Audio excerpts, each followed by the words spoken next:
the cross. He carried a large wooden beam. They handed it to him like it was nothing, like it could be thrown away, like they were going to throw him away, this thing of terrible beauty. He shouldered the weight. It could carry him, and it could crush him. He felt its roughness against his rawness. The splinters that pushed into his flesh anticipated the nails that were to follow. It was fruit of the earth, and the work of human hands, this wood he carried. It was half a cross. He didn't carry the whole thing, though that was how it would usually be remembered.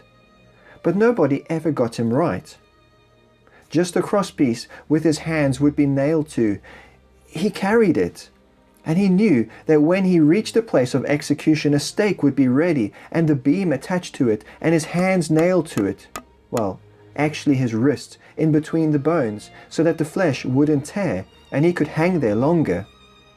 He would be hoisted up. It would make a cross and then his feet would be nailed in place. But first there was a journey to make from Pilate's palace through the crowded city streets to the hill of the skull outside the walls, about half a mile. And all this way he carried, or half dragged, this great girder, this joist from which he would hang. It was about 5 feet in length, the height of a small person. It weighed about 5 stone, as much as a bag of cement. And he was already battered and broken from being flogged. And the crowd that had welcomed him days earlier now bayed for blood, and the pallor and expectancy of death was already upon him.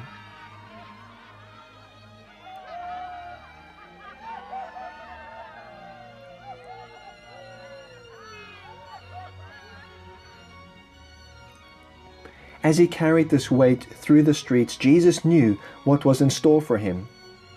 We imagine him stumbling through the narrow, crowded alleys of Jerusalem on a hot, humid Friday afternoon. We sense the frenzied animation of the crowd. We see the spiteful excitement etched into the faces of those who shout and jeer. We feel their spittle on our face. We see their hands waving, their fingers jabbing. We smell the rank odor of blood and sweat.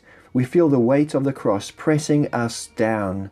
And then we hear the bloodlust of the crowd boil over. We know in our hearts how easy it is to run with the crowd, and we know how we would have responded.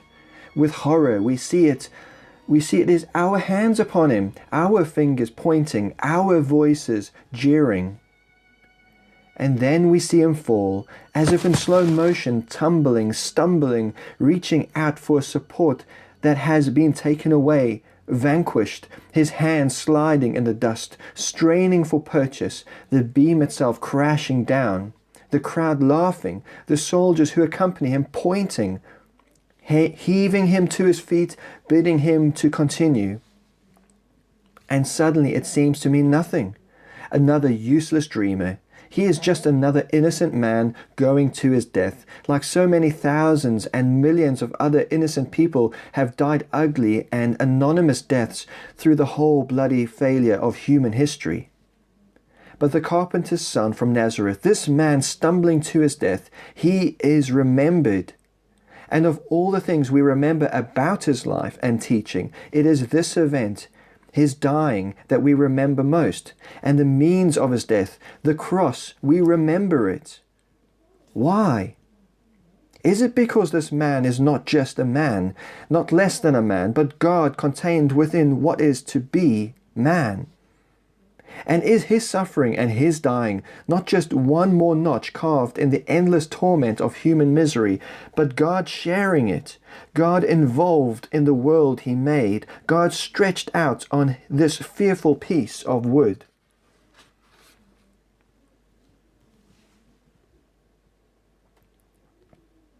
He is face to face now with our barbarity.